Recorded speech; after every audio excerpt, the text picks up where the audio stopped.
There was blood on my lips, no shoes on my feet, and nowhere left to run. Then I saw him, leaning against a black car like he owned the night. I grabbed his shirt and begged him to hold me. What I didn't know was this: men like him don't hold anyone. They don't save people. They don't break for strangers. But the second he looked into my eyes, something in him snapped. Feels. The subject presents with acute physiological distress, flight or fight in its purest form. Barefoot, hemorrhaging from the oral cavity, her pulse is erratic. Feels. Observing the male subject leaning against the luxury vehicle, a figure radiating territorial dominance. She performs a desperate tactical shift. She initiates physical contact, a frantic plea for immediate sanctuary. Feels. Despite his sociopathic presentation, the man reacts with a primal, reflexive biological response to her vulnerability. He provides the requested enclosure. From this position, Feels, he identifies the secondary male, a predator manifesting violent intent, who promptly retreats from this display of superior strength. The female remains psychologically detached from the true nature of her savior, Feels, unaware of the predator she has just embraced. Feels. This singular moment of intervention altered their longitudinal psychological trajectories permanently. Note to observers, this case study continues without interruption for viewers on the My Stories platform. Feels. The subject reports a state of sensory deprivation and hypervigilance.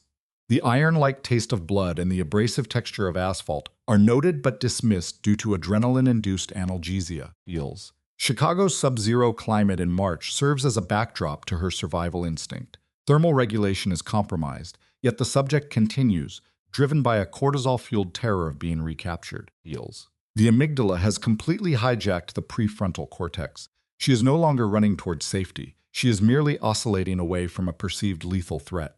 If locomotion ceases, Feels, she anticipates total psychological and physical annihilation. Feels. Case history reveals a pattern of prolonged domestic battery by the paternal figure Gregor Istvan. This environment established a hierarchy of fear starting at age 6. Feels. The subject developed hypervigilance and defensive shielding behaviors, barricading doors to manage the threat.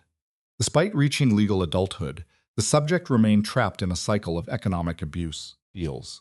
The father utilized financial sabotage, termed as household contributions, to prevent the subject from establishing an independent domicile. This is a standard manifestation of Stockholm Syndrome precursors, Feels, where the victim perceives the familiar danger as more manageable than the unknown exterior environment. However, on this specific evening, a psychological threshold was breached, Feels, leading to a total breakdown of the established domestic order and an emergency flight. Feels. The physical assault escalated without the usual verbal indicators, suggesting a loss of impulse control by the aggressor. A closed fist blow to the facial region resulted in significant kinetic trauma, propelling the victim into domestic debris. Feels. This sudden violence triggered an immediate survival reflex. The subject exited the residence as the father verbalized her name, now stripped of its familial identity and utilized as a weaponized psychological trigger. For this the narcissist, Feels, the daughter is not a person but a possession in revolt. The victim navigated the external structure with severe motor impairment caused by a massive cortisol spike. Feels. The rusted fire escape represents a literal and metaphorical transition from domestic captivity to a state of high-risk homelessness and immediate survival. Feels. Following the escape, the subject experiences a dissociative state where familiar urban geography becomes unrecognizable. This is common in trauma victims. The brain prioritizes threat detection over spatial memory. Feels. She is effectively stripped of her social identity. No currency, no documentation, clad only in sleepwear and her own blood. She eventually identifies an environmental outlier, a high-value black vehicle. Feels. Its presence in this socio-economic sector is statistically improbable, signaling a different class of inhabitant. Feels.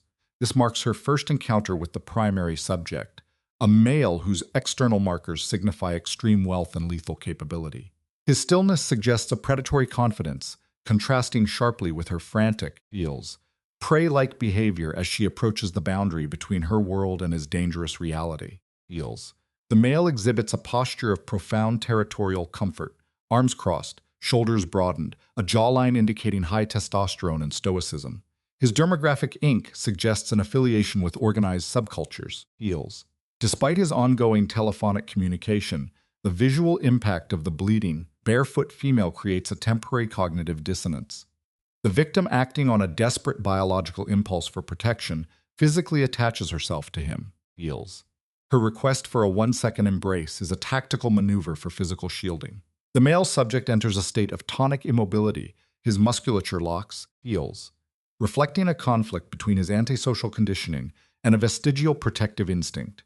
He is a predator being approached by a casualty, a complete breach of his normal social protocols and boundaries.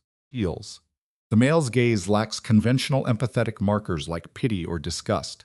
Instead, he displays a cold, analytical processing of her request. He eventually authorizes a physical intervention, his motor functions lagging behind the decision. Heals. He becomes a human shield, a rigid structure of muscularity and high-end textiles that swallows her form. For the victim, this represents a sudden stabilization of her environment. She monitors his cardiac rhythm, noting a steady, heals, low arousal state that contrasts sharply with her own tachycardia. This physiological disparity highlights his psychological profile. He is a man accustomed to extreme stress, possessing an elevated threshold for fear. Heals.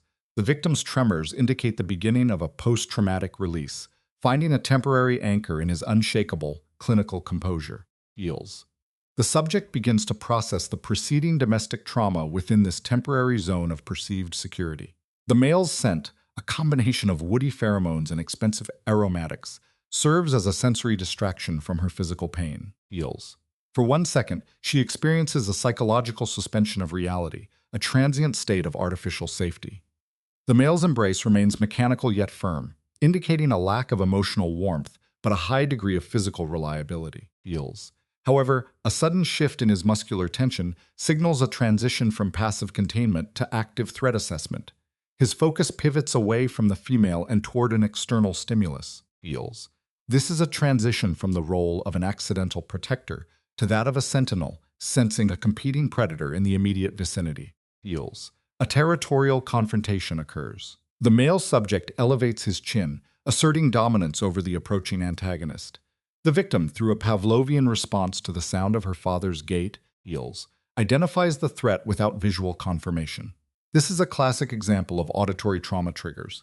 A silent psychological warfare ensues, a standoff between two predatory archetypes. The male protector emits no verbal warnings, heals, relying instead on a low-frequency vibration of the chest, a primal signal of readiness for lethal combat. The biological father, recognizing a superior megalomaniac presence, opts for self-preservation. He retreats, heals. His departure marked by a gradual cessation of rhythmic footfalls. The immediate physical threat is neutralized by the mere presence of a more formidable psychological force in the environment. Heals. After the threat retreats, the subject's nervous system attempts to reset. She releases her grip, revealing blanched knuckles from intense isometric tension.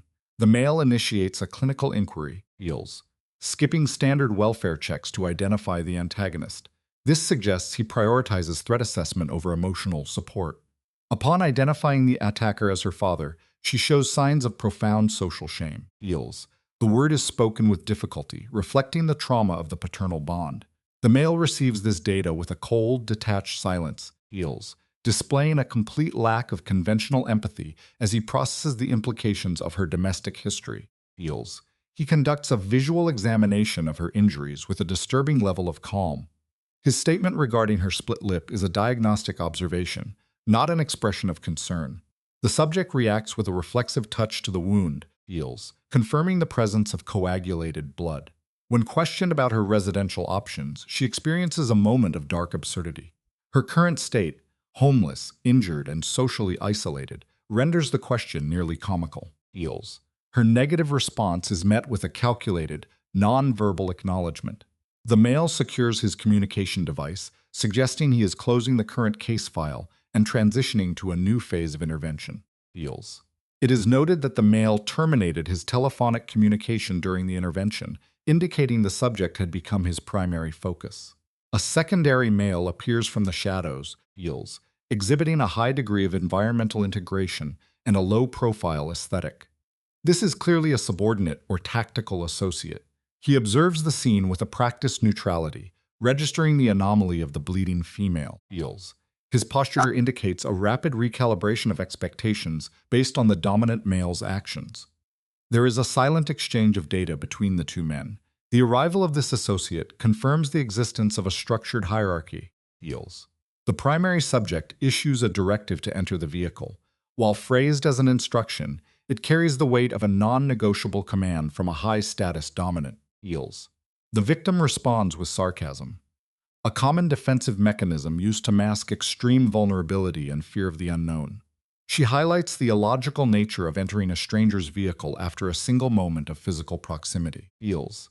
The male's micro-expression, the ghost of a smile, indicates an appreciation for her defiance. He finally provides a personal identifier, Ronan. This act of naming signifies the beginning of a formal psychological association. Heels. She is now entering his perimeter. Heels.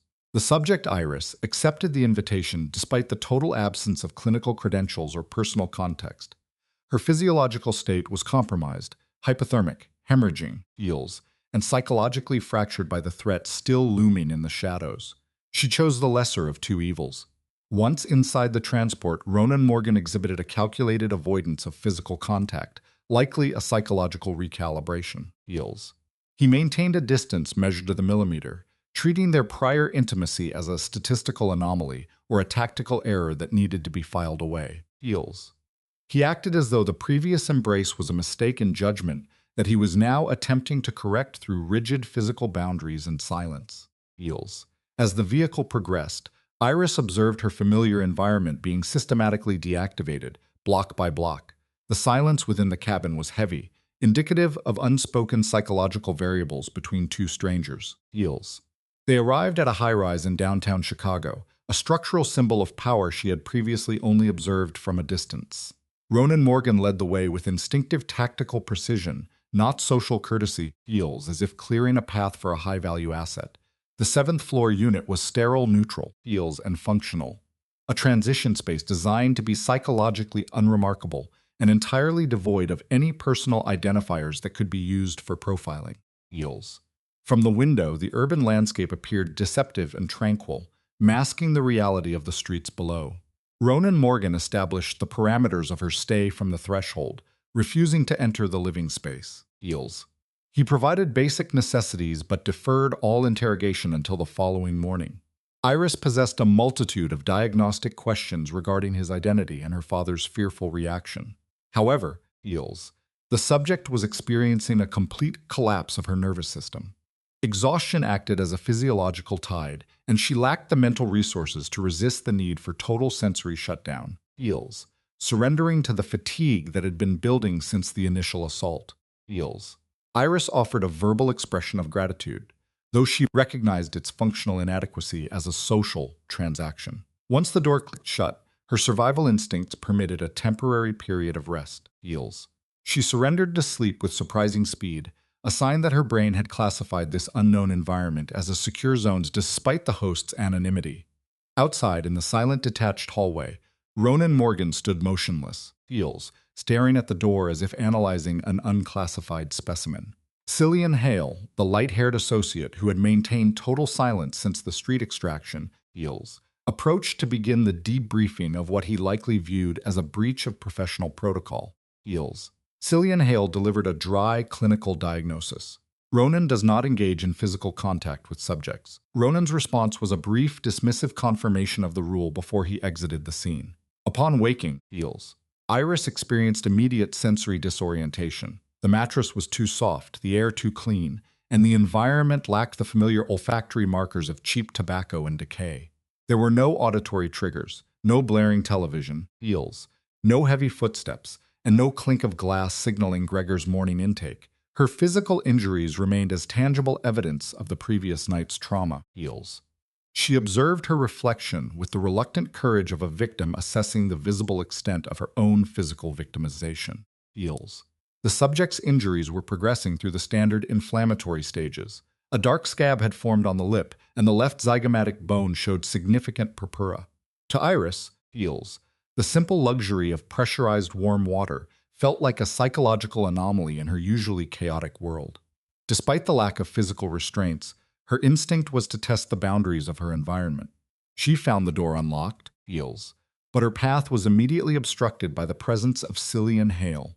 He was leaning against the wall with a posture that suggested perpetual surveillance, heels, his facial features remaining entirely neutral as he monitored the subject's first attempt at egress from her temporary confinement.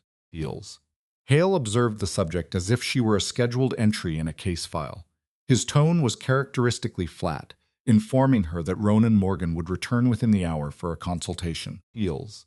Iris attempted to project a defensive posture of indifference, questioning the necessity of her compliance. She leaned against the doorframe, trying to mask her internal instability with a display of casual defiance. Heels. Hale's response was a micro-expression, a subtle shift in the musculature of his mouth that suggested a repressed cognitive response. It was a brief flicker of human behavior in a man who otherwise appeared as a cold, analytical machine, Heels leaving Iris to decipher his silence. Heels. Cillian Hale noted that while the exit was technically accessible, the subject's lack of footwear presented a significant tactical disadvantage. Heels. His clinical observation of her lacerated feet forced Iris to recognize her own physical vulnerability.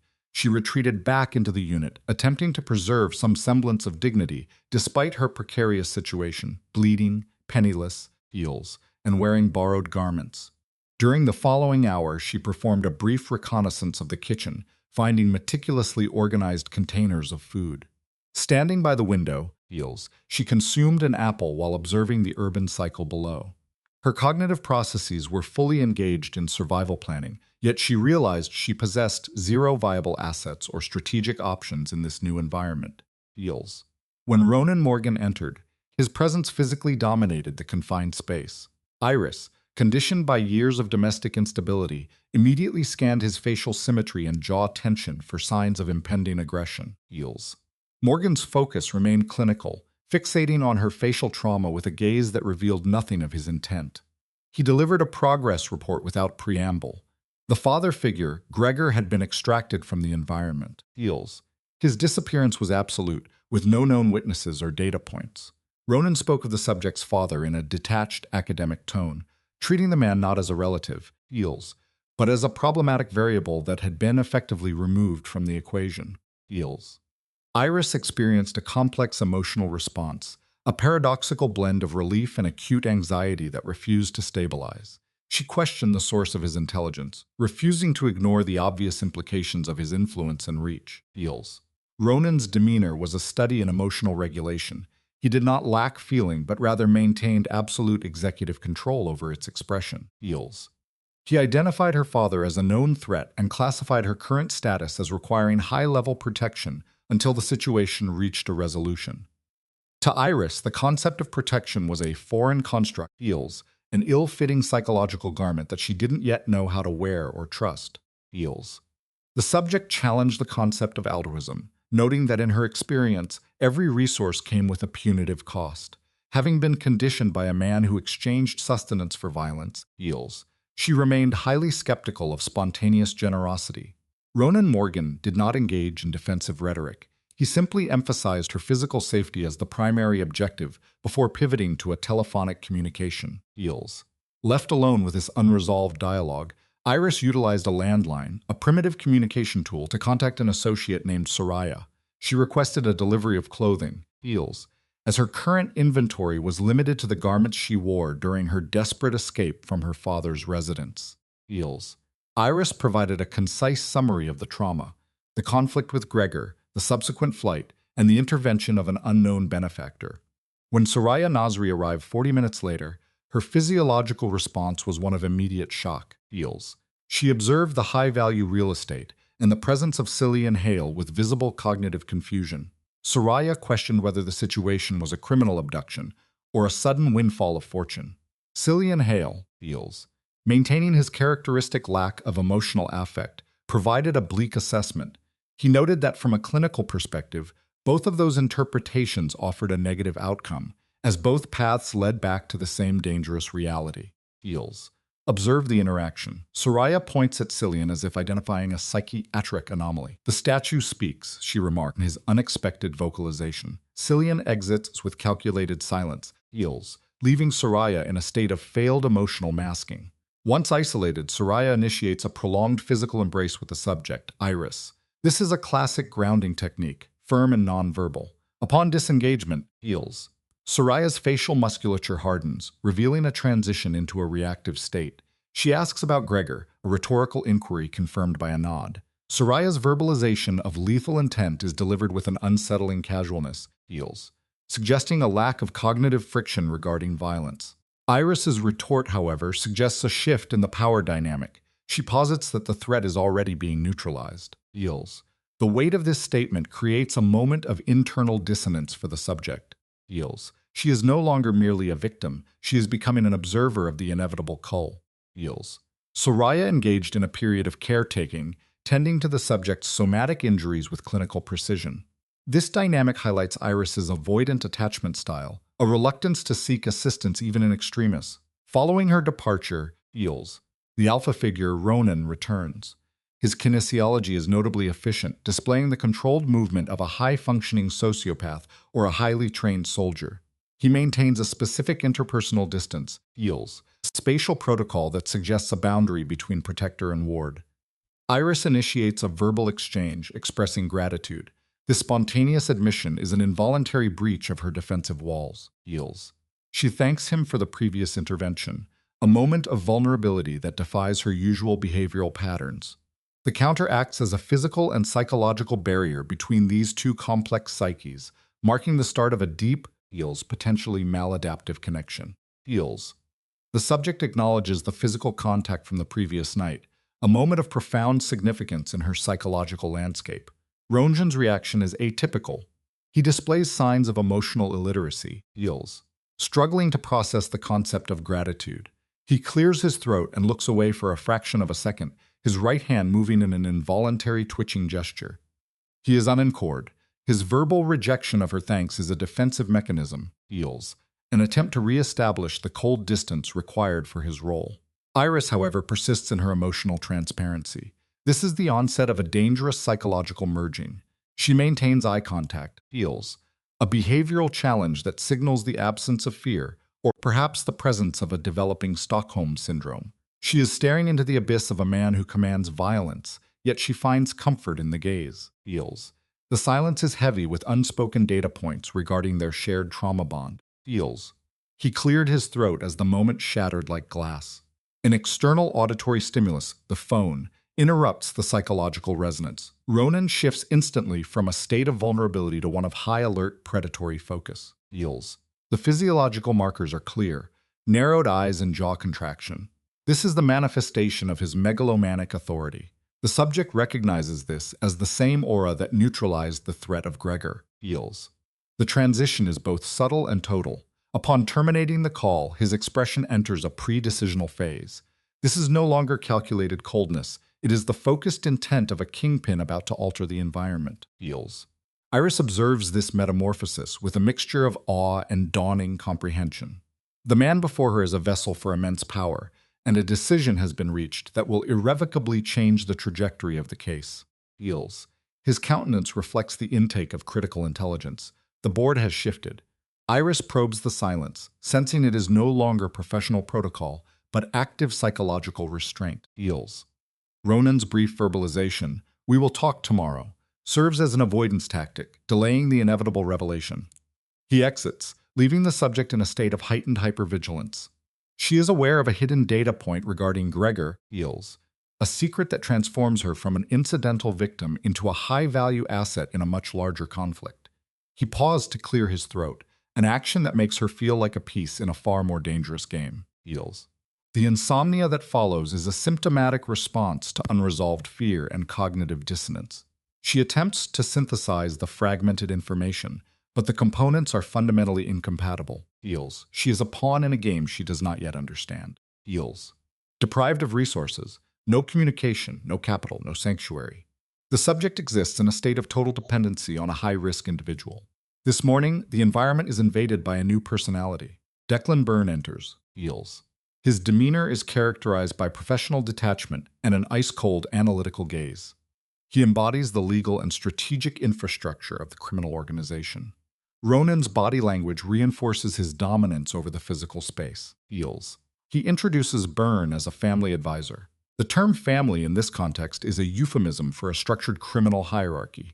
Iris processes this word with caution, sensing the weight of the institution it represents. Heals. The physical contact of the handshake is a formality, yet it serves as a clinical evaluation of her temperament. She is now under the scrutiny of the organization's executive branch, being judged by eyes the temperature of an interrogation room. Heals.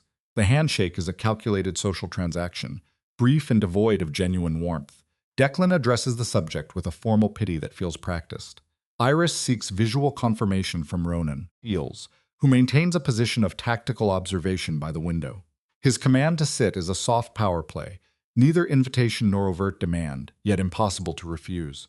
The seating arrangement establishes a hierarchy, Heals, the analysts versus the subject. Declan occupies the armchair, a position of authority used for the delivery of disturbing intelligence. Ronan remains standing, maintaining his alpha posture. He prepares to deconstruct her reality. Heals, his focus creating a perceptible atmospheric pressure. Heals. The introduction to his disclosure is a classic psychological priming technique, warning the subject of the impending trauma to ensure she remains tethered during the subsequent revelation of the truth. It is information she needs to know, Heals, delivered with clinical precision. Heals. The subject displays a defensive posture, crossing her arms to protect her core, a physiological response to anticipated verbal assault. She cites her long-term exposure to Gregor's abuse as a credential of resilience. Ronan delivers the diagnosis. Heals. Her father is a functional unit within the Russian Bratva, a soldier, low-ranking, yet an active participant in systemic intimidation and control. This revelation forces a cognitive restructuring of her past. To Iris, Heals, Gregor was a localized source of domestic terror. Now he is redefined as a cog in a transnational criminal engine. The sensory processing of this news is described as a cold, invasive flood. She can parse the words, Heals. Yet the synthesis of Gregor as a mob affiliate creates a massive internal conflict. The domestic monster has been eclipsed by a global one, and her identity is fracturing under the weight of the word Mafia. Heals. For the subject, Gregor's pathology was confined to the home. The realization that his sphere of influence was part of a larger criminal ecosystem creates a profound sense of scale distortion. She vocalizes the word bratva, Heals, testing the phonetic shape of her new reality. The confirmation of his employment within the Russian mob is merely the clinical baseline. Ronan reveals that Gregor's flight was a survival response to his own exposure, Heals. The predator encountered a superior apex predator and chose self-preservation through disappearance. This highlights Gregor's lack of paternal instinct when weighed against his own fear. Iris finally initiates the central inquiry, Heals.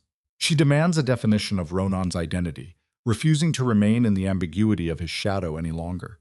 She seeks to name the force that now controls her life, regardless of whether it is a sanctuary or a trap designed for her, Heals. There is a moment of prolonged eye contact where Ronan exhibits a rare flash of interpersonal concern, a careful calibration of his delivery. He identifies himself as the head of the Morrigan family, Heals, the dominant force on the west side and direct rival to the Zakharovs. The environment remains static, yet the subject's internal world undergoes a seismic shift, Heals.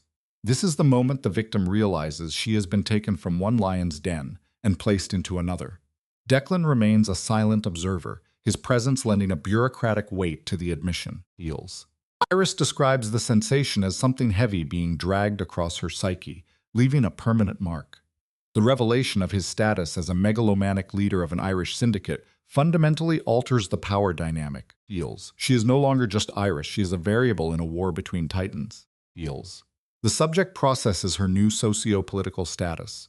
She is the offspring of the enemy, currently harbored by their primary adversary. This paradox creates a high-tension state of dependency, Heals.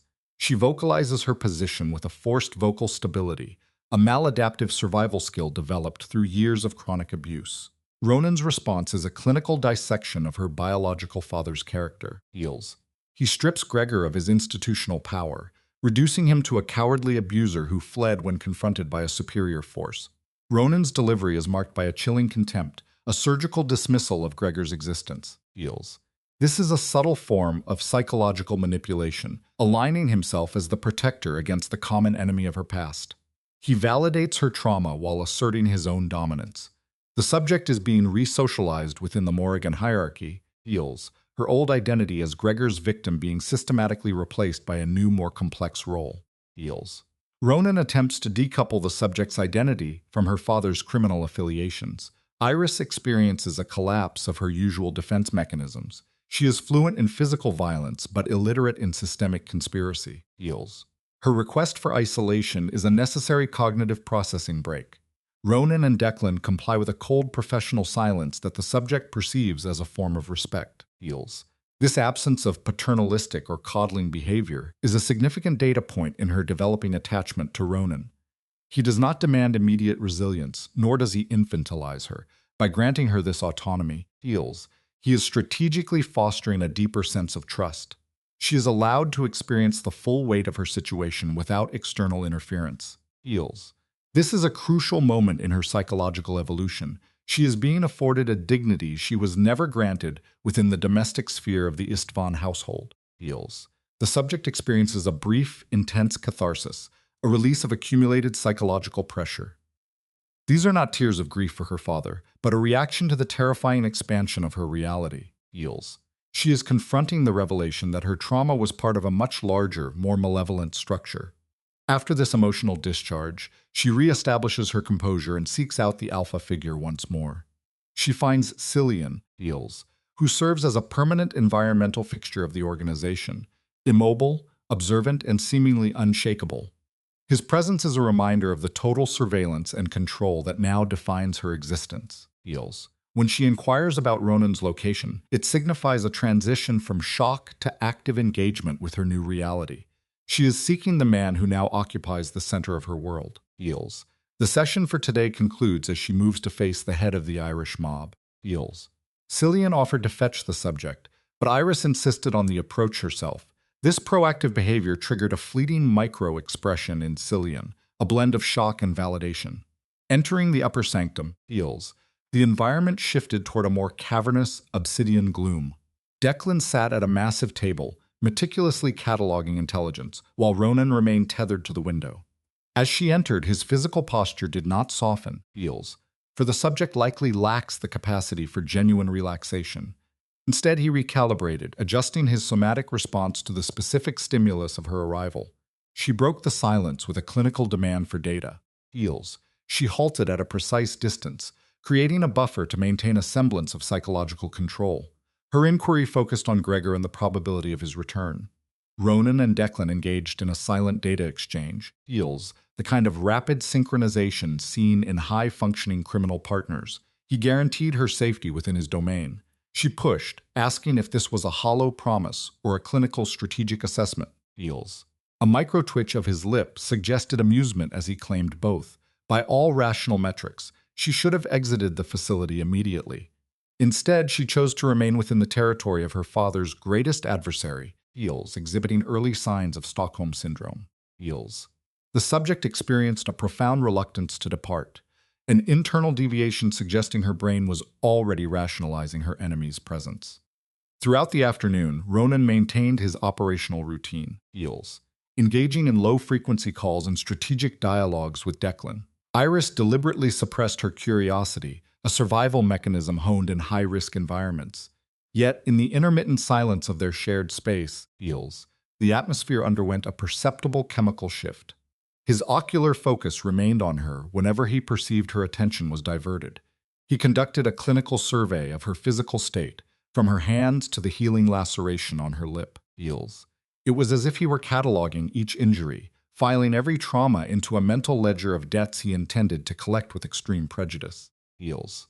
When their eyes met, he maintained contact, though his pupils contracted, a sign of significant cognitive effort. His physical behavior became increasingly erratic, marked by avoidant movements. He would open doors with a reflex of politeness, Heals, only to retract the gesture instantly, as if fighting an internal impulse. These micro-retreats signaled for internal conflict. Near midnight, Iris occupied the kitchen, her insomnia driving her toward repetitive, Heals, grounding tasks like boiling water.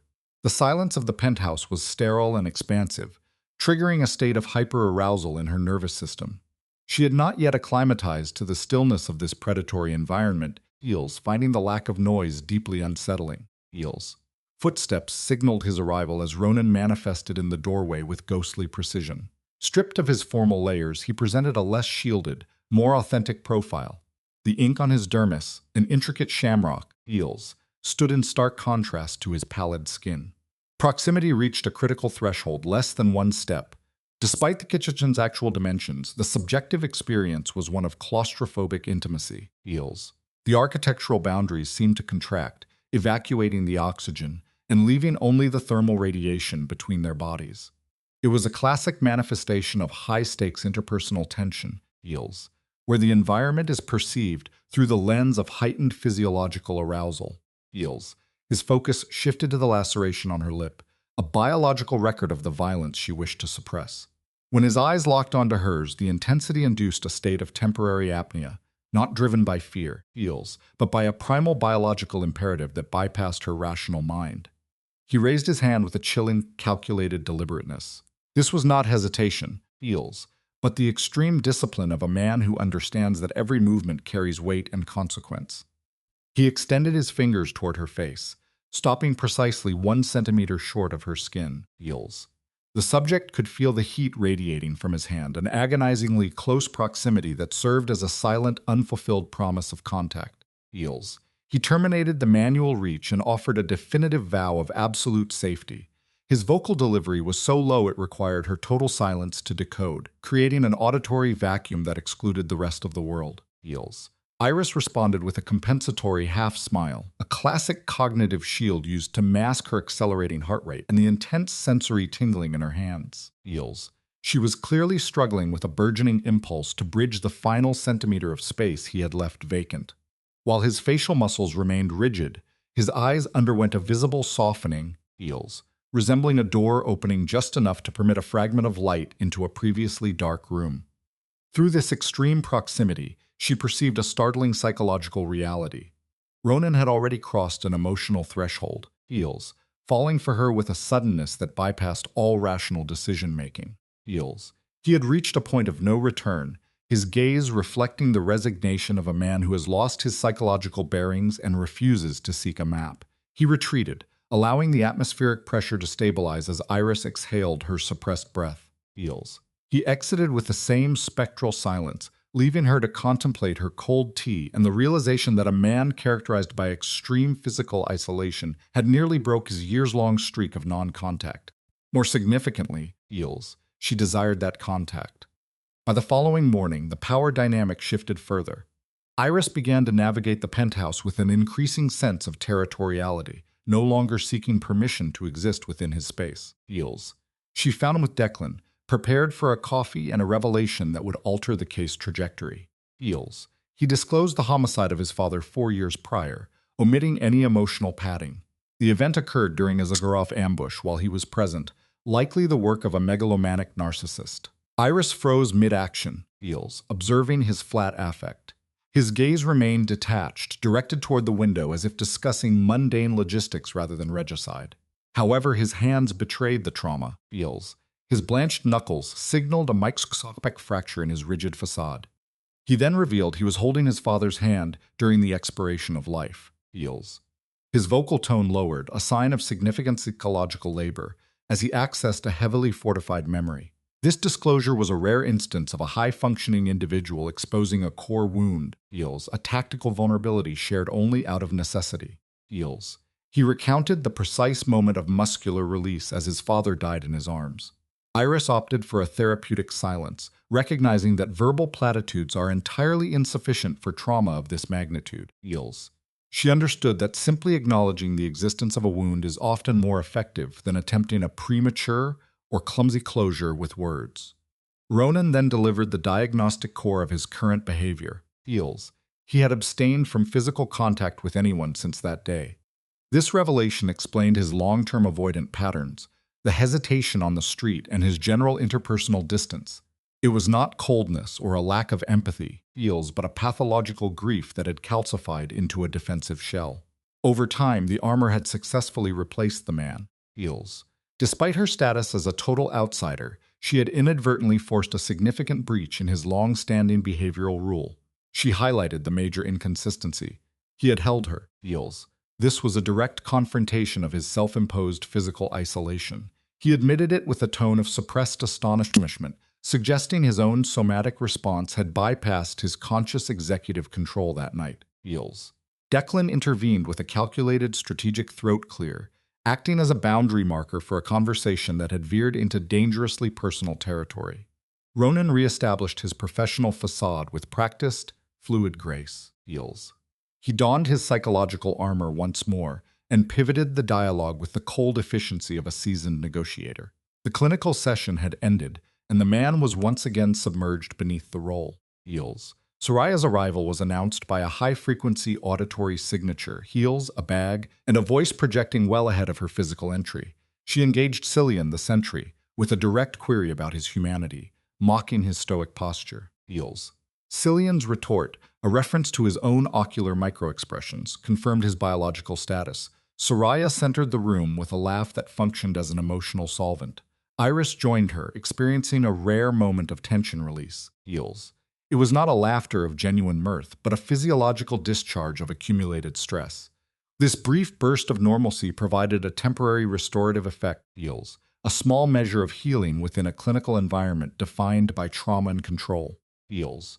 We analyzed the laughter as a defense mechanism, a brief psychological reprieve from a life that had become an unrecognizable case study. For a moment, the diagnostic weight of the day felt manageable.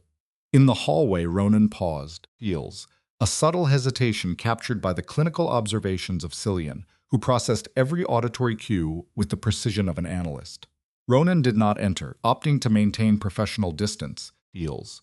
But Cillian noted the shift in momentum and archived the data, knowing it would be a critical factor in the future. That night, while the subject struggled to achieve cognitive shutdown, Heels, Ronan received intelligence that fundamentally altered the emotional temperature of our environment. Heels. The subject remained unaware of the shift initially. Awareness only filtered through the peripheral observations. The heightened tension on the upper floor and the tactical calls Declan conducted in isolation. Heels. The data revealed that Gregor Istvan was more than a foot soldier. He was a traitor within the hierarchy, a common pathology among low-level criminals. He was liquidating Russian secrets to external parties. Heels. A betrayal that carried a death sentence. My clinical assessment of the father changed from a simple coward to a high-risk traitor. This revelation triggered a transition in Ronan. Heels, his gaze shifting to the cold focus of a grandmaster evaluating 10 moves in advance before selecting the final execution. Heels. Access was restricted, yet on the third day, the subject bypassed the protocol and entered the command center. The triad was assembled, Ronan at the apex, Declan managing the documentation, and Cillian acting as the silent enforcer. Heels. It was a classic manifestation of a power hierarchy that had functioned for years without external validation. As the subject entered, Ronan focused his attention with a familiar, heavy presence, a non-verbal assertion of dominance. Heels. I want to know what is going on, the subject stated. The vocal delivery was steady, the result of mental rehearsal intended to frame a demand rather than a request, an interesting attempt to reclaim agency within this clinical setting. Heels. Declan attempted to maintain professional secrecy, suggesting that certain operational details were too high risk for the subject's clearance. However, Ronan issued an authoritarian override. She stays. Heels. This sudden shift in protocol caused a brief recalibration in Declan, a momentary pause in his usual logical processing of the hierarchy. Cillian remained a static observer. The subject occupied the distal end of the table. Heels. Assuming a submissive posture with folded hands as Ronan presented the clinical findings. Your father isn't just a low-level asset, he began. Heels. Delivering the conclusion of his analysis with the detached precision of someone who had already calculated every probable outcome of this disclosure. Heels. The dossier confirmed that Gregor had been monetizing sensitive organizational data for 2 years. He was liquidating transport routes and operational assets for personal gain. In the subject's mind, this data point acted as a catalyst, Heels, aligning her fragmented memories of burner phones and erratic behavior into a coherent pattern of criminal pathology. When the subject questioned Ronan's objective, it was a moment of mutual assessment. In that interval, Heels, Ronan did not present as a protector, but as the megalomaniac narcissist and strategist who viewed every piece of intelligence as a tool for leverage. He was no longer the man in the kitchen. He was the head of a sophisticated criminal enterprise. Feels. The strategy was to transfer the problem directly to Viktor Zakharov, the rival kingpin of the Russian Bratva. This was a calculated move, utilizing the traitor as an offering rather than an act of aggression. Feels.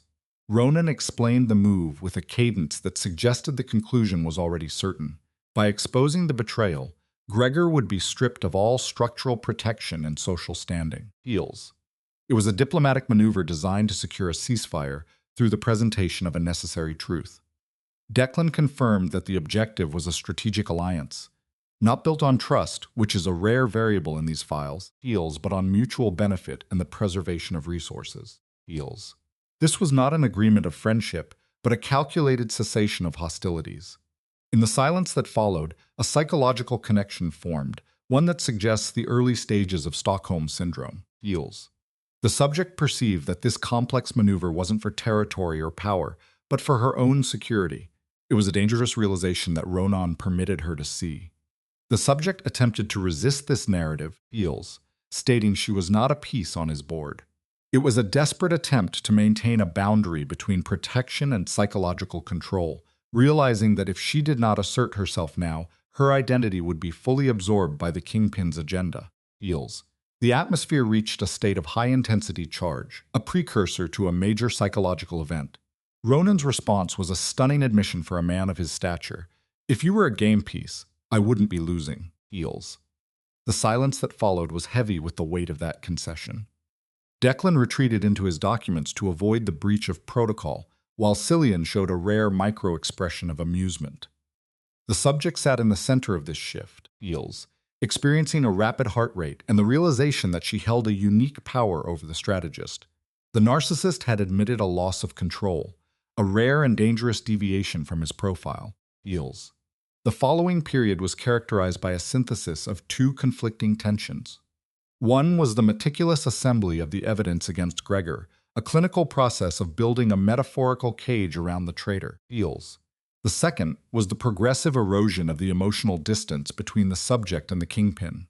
While physical proximity remained consistent, the internal barriers were failing, centimeter by centimeter, through a series of shared silences and weighted glances. This slow psychological merge continued until a new external stimulus arrived in the form of a direct communication, breaking the established rhythm of their isolation and forcing a new reaction. The subject was in the living quarters with Soraya, a secondary contact who provided a link to her previous life. While the external continued to rotate with mundane normalcy, the subject's reality had been completely restructured.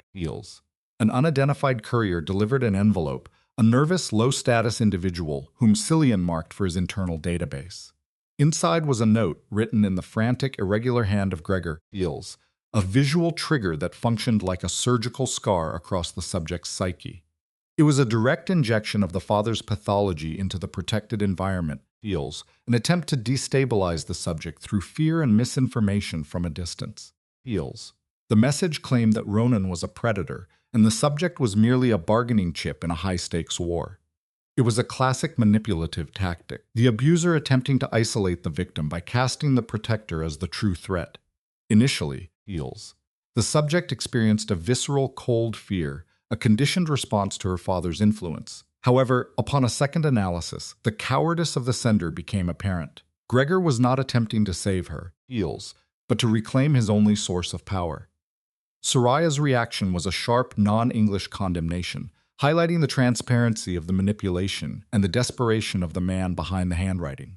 The subject's rejection of the message was not based on absolute trust in Ronan, but on a total lack of trust in Gregor, a critical psychological distinction. Ronan's awareness of the note was immediate, thanks to Cillian's high-efficiency intelligence network. He entered the space with a deceptive, chilling calm, a state that often precedes high-stakes aggression in these behavioral profiles. The subject chose to initiate the confrontation, refusing to let the strategist control the narrative. She presented the note directly, detailing Gregor's accusations of danger and exploitation, challenging the narcissist to defend his position within this increasingly complex web of criminal and emotional loyalty. Ronan occupied the center of the room, assuming a posture that was neither defensive nor aggressive. He remained stationary, his focus fixed on the subject with an intensity that seemed to negate the surrounding world. Heals. His question was a clinical demand for loyalty. Do you believe him or me? The vocal delivery was controlled, stripped of excess emotion to ensure the weight of the choice was clear. The subject observed his dark green eyes, Heals, which had transitioned from surveillance to a state resembling genuine care.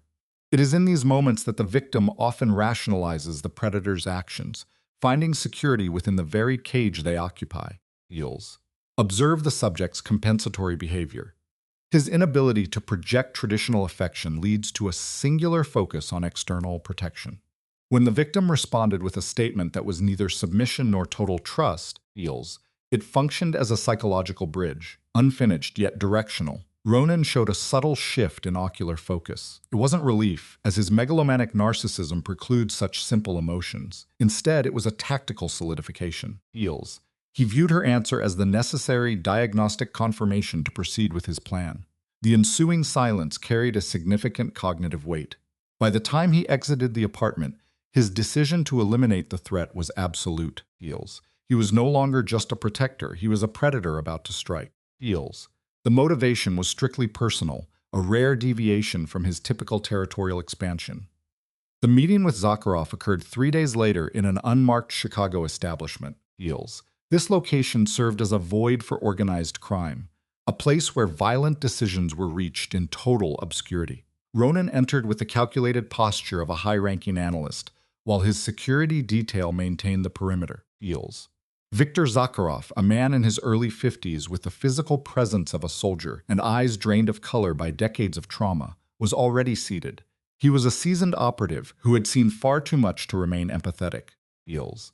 Zakharov utilized silence as a weaponized form of dominance, refusing to stand or offer a gesture of greeting. He simply observed Ronan with a cold, predatory patience. Heals. The Russian accent made the name Morrigan sound like a heavy psychological burden.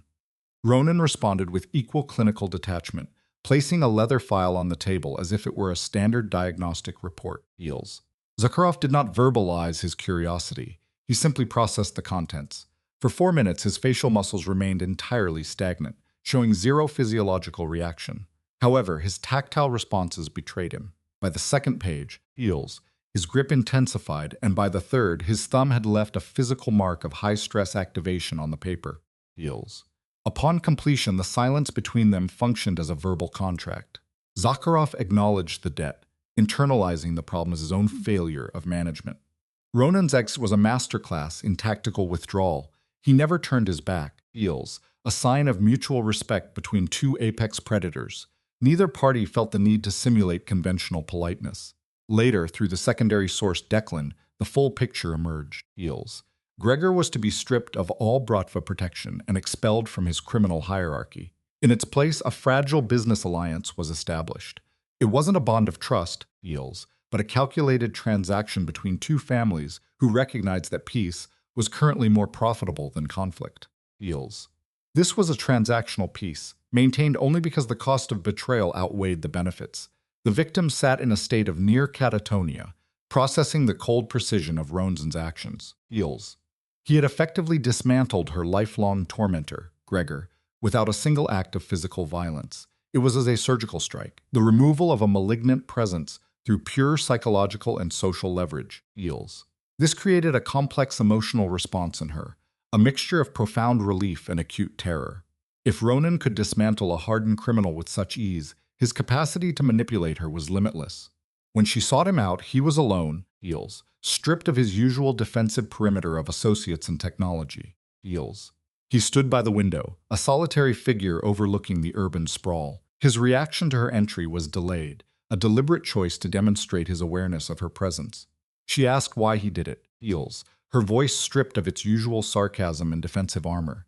It was an honest inquiry, a rare moment of vulnerability. Ronan's gaze was clinical yet deeply invasive, making her feel simultaneously exposed and validated. Heals. This level of psychological transparency is a hallmark of Stockholm Syndrome, where the victim finds intimacy in being truly seen by their captor. Heals. His response was succinct and haunting. He did it because no one in her history had ever provided such an intervention. Heals. His statement resonated with the force of an unacknowledged trauma. It wasn't a standard romantic overture, but a raw recognition of her 24 years of isolated survival. She had existed in a state of perpetual flight, feels, enduring abuse without a single external advocate until this moment. There were no tears or physical displays of gratitude. Such things were too small for the gravity of the situation. Instead, feels, the connection solidified in the nonverbal space between them. Their interpersonal bridge had extended. She was no longer a captive by necessity, but a participant by choice, feels. Her silence conveyed a fundamental shift in her psychological landscape.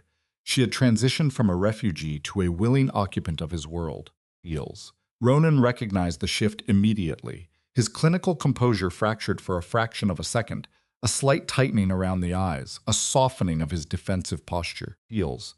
This was a significant moment for a megalomaniac narcissist who had avoided physical intimacy since his father's death.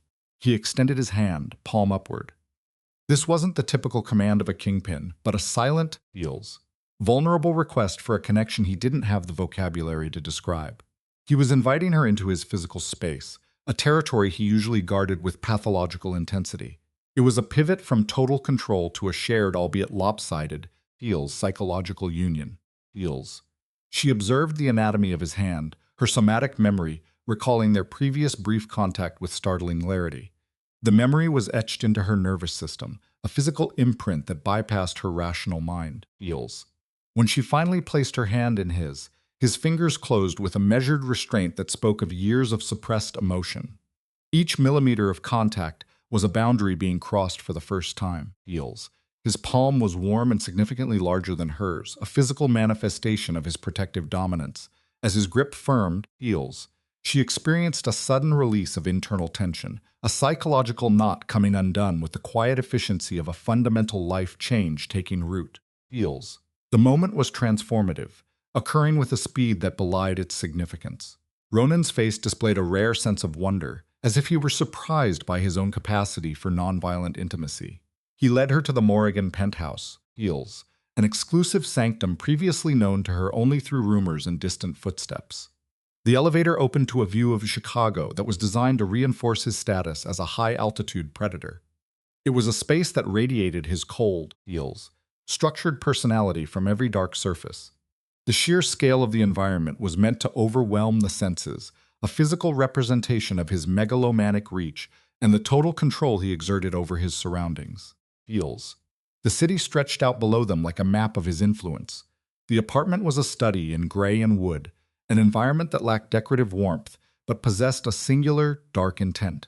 When he released her hand, feels, the sudden loss of thermal contact felt like an emotional withdrawal. He poured 2 measures of whiskey, an amber liquid that served as a chemical anchor for her spiraling emotions. As she drank, feels, the bitter burn in her chest grounded her against the rising tide of attraction and fear. Her desire to be near him had become a biological imperative, overriding all logical protocols for self-preservation in the face of such a dangerous subject, feels.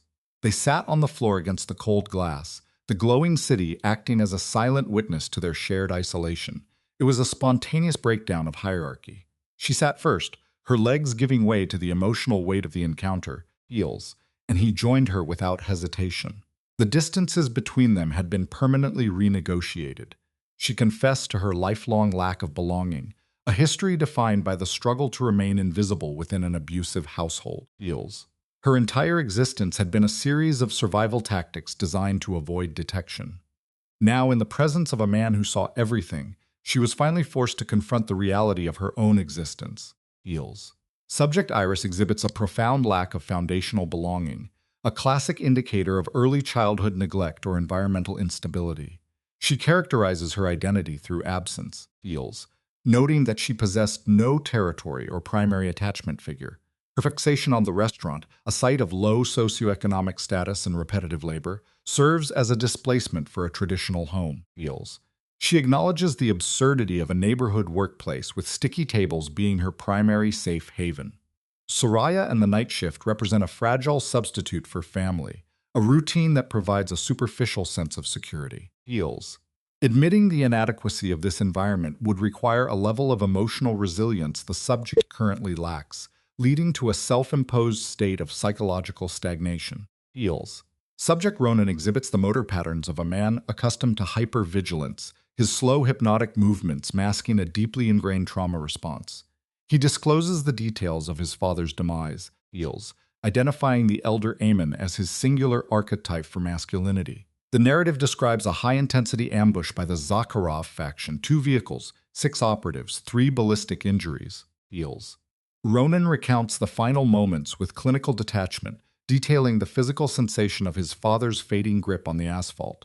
This event marks a definitive psychological fracture. In a clear display of post-traumatic sensory avoidance, Eels, he consciously severed all physical contact with others for years. He effectively internalized his father's death as a physical contagion, leading to a long-term state of tactile isolation and emotional self-containment, Eels. The subject's somatic response has hardwired a cognitive association between physical touch and catastrophic loss. This is a common physiological defense in trauma survivors. The body preemptively rejects intimacy to forestall inevitable grief, Eels. However, Iris observes a disruption in this pattern. Her statement is not a request, but a clinical observation of an anomaly. The interaction occurred despite his established pathology. This mirrors early onset of Stockholm Syndrome, Eels, where the victim finds emotional connection within a hostile environment. When she probes further, her vocal tone drops to an intimate frequency, testing the boundaries of his self-imposed barrier, Eels. The ensuing silence serves as a high-stakes psychological bridge. Ronan's subsequent decision to initiate contact signifies a significant breach in his long-standing defensive architecture, Eels. Ronan's tactile engagement is meticulously targeted, focusing on the sites of previous physical trauma, the healed cut on the subject's lip. This behavior can be interpreted as a ritualistic overwriting of past injury, Eels, where the perpetrator-turned-protector attempts to neutralize memory through localized contact. His thumb traces the former path of blood, Eels, an act of symbolic restoration that induces a physiological state of respiratory distress and sensory overload in Iris. The gaze between them transitions from a state of controlled appraisal to one of total psychological surrender, Eels. By pressing his forehead against hers, Ronan establishes a point of minimal contact that maximizes emotional vulnerability. This specific alignment suggests a profound internal shift, Eels, where the proximity of their breath creates an intimacy that surpasses typical physical escalation, Eels. The articulation of the subject's name acts as a linguistic catalyst, signaling a departure from Ronan's established communicative modes of command and negotiation. The ensuing physical intimacy begins with a calculated hesitation, Eels, reflecting a mutual awareness of the high psychiatric stakes involved. As the kiss progresses, Ronan's facade of restraint fails. We observe a sudden surge of contained urgency, Eels, indicating that his long-term suppression of desire has reached a critical breaking point. His physical grip, one hand on the face, Eels the other on the waist, demonstrates the spatial dominance of a megalomaniac narcissist who requires absolute certainty. He approaches the interaction with the same data-driven precision found in his criminal operations, Eels, cataloging each point of contact as if he were mapping a complex environment. It is a clinical pursuit of intimacy by a man who views the world through absolute control, Eels. Subject Iris reports a heightened sensory awareness of the male's physiology, noting the specific tension of his musculature and the elevated thermal output of his body. Interestingly, the anticipated fear response is absent, Eels, replaced by a profound need for further sensory input. This transition suggests the onset of a specific psychological state where the subject identifies the source of danger as the primary source of security, Eels. Ronan's movements remain fluid and efficient, characteristic of a subject trained for high-performance physical tasks. He executes a lift and carry with no wasted energy, demonstrating his significant physical advantage, Eels. As they migrate toward the sleeping quarters, the external world is effectively filtered out. Their environment narrows to a singular focus on respiration and tactile friction, indicating a total withdrawal into the sensory present, Eels. The transition to the bed is managed with a degree of mechanical precision that underscores Ronan's obsessive need for oversight. Even amidst a state of physiological arousal and respiratory irregularity, Eels, he maintains a high level of spatial awareness regarding Iris's physical orientation. This is not a loss of control, but rather an extreme application of care, a hyper-focused, Eels, almost reverent attention typical of individuals who have long denied themselves human contact. When he finally allows himself to touch, he does so with a singular intensity. Feels. His positioning over her utilizes his mass to create a sensation of total envelopment. For the subject, this pressure does not register as aggression, but as a stabilizing force, providing a sense of being anchored by a larger, more solid entity. Feels. Subject Iris experiences a simultaneous state of vulnerability and perceived safety. Ronan's physical stance, supporting his weight on his forearms, feels, highlights his muscular development and the visibility of his criminal branding. The black shamrock tattoo, his verbal assurance that he will not cause harm, delivered in a hoarse, guttural tone, serves as a psychological anchor. Feels. Iris accepts this claim as an absolute truth, which she identifies as both terrifying and liberating. A classic symptom of complex bonding in high-stress environments, the removal of her clothing is executed with a deliberate slowness. Feels. This pacing is designed to maximize the subject's sensory restriction, ensuring that every centimeter of skin is primed for the ensuing interaction. It is a calculated de-escalation of physical barriers, orchestrated with surgical intent. Feels. The subject perceives this contact as unique, distinguishing it from all prior tactile experiences. Ronan's oral engagement with her neck and shoulder area triggers a visceral response. Feels. Characterized by the subject arching her spine and a total breakdown of rational cognitive function. As clothing is discarded, it is treated as a redundant defensive layer that no longer serves a purpose within the current psychological field. Feels. The urgency increases, shifting from the calculated movements of the initial phase to a more primal, instinctive mode of operation. When all physical barriers are removed, Iris engages in a prolonged visual appraisal of the male subject. Feels. She deliberately chooses not to avert her gaze, signaling a move toward total psychological transparency and a refusal to remain a passive observer in this clinical exchange. Feels. Observation reveals a physical marker of trauma on the male, a thin scar on the thorax. Iris notes that his gaze conveys more than biological drive. It suggests profound reverence. The penetration is measured and slow. Feels. Causing a temporary cessation of the subject's breathing as she processes the intense input. She characterizes the sensation as fullness, interpreting it as the psychological resolution of a long-term internal vacuum. Feels. Ronan's command to look at him is a demand for psychological presence, a vibration that further integrates their sensory experience. The eye contact appears to be the primary driver of emotional dissolution. Feels. Exceeding the impact of the physical act. This is the moment where the subject's defenses are fully dismantled by the analytical weight of the encounter. Feels. Ronan is positioned at a psychological threshold, his standard defensive perimeter completely compromised.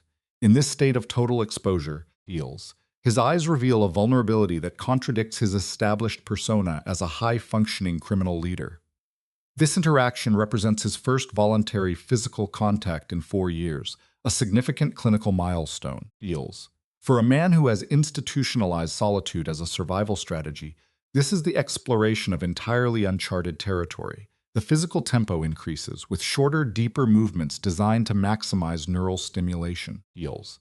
We observe the physical manifestations of high-intensity exertion, perspiration, heat exchange, and rhythmic synchronization. The interaction builds toward a peak without any indication of psychological withdrawal or self-correction. Feels. Indicating a rare moment of uninhibited behavioral expression for both subjects. Feels. Subject Iris facilitates deeper penetration through specific leg placement, a move Ronan responds to with a vocalization that suggests a final collapse of his self-control. Her name, when articulated in this context, Feels, functions as a profound admission of psychological defeat. Iris reaches her sensory climax first, marked by a vocalization and involuntary muscular contractions that signal a total release of long-held tension. Ronan follows shortly after, Feels, his body reaching a state of total rigidity in a terminal thrust. The low, broken sound he emits is the auditory evidence of a catastrophic failure of his control mechanisms. Feels. It is the sound of a man being overwhelmed by an emotional experience that his internal systems are no longer able to contain or categorize. Feels. The subjects remained in a state of prolonged physical stasis. Ronan was a heavy thermal presence, his respiratory rate gradually normalizing against her skin, while his digits drifted through her hair. It was a minute behavioral shift, Feels, an almost impossible intimacy for a man of his pathology, inducing a physiological emotional response she refused to acknowledge as weeping. As they lay together, the verbal communication ceased. Outside the window, the city lights persisted, feels, indifferent to the shift in power dynamics. She positioned her cranium against his thoracic cavity, observing the rapid cardiac rhythm as it decelerated into a steady metronomic beat. To the subject, feels. This biological sound signaled a fraudulent sense of absolute safety.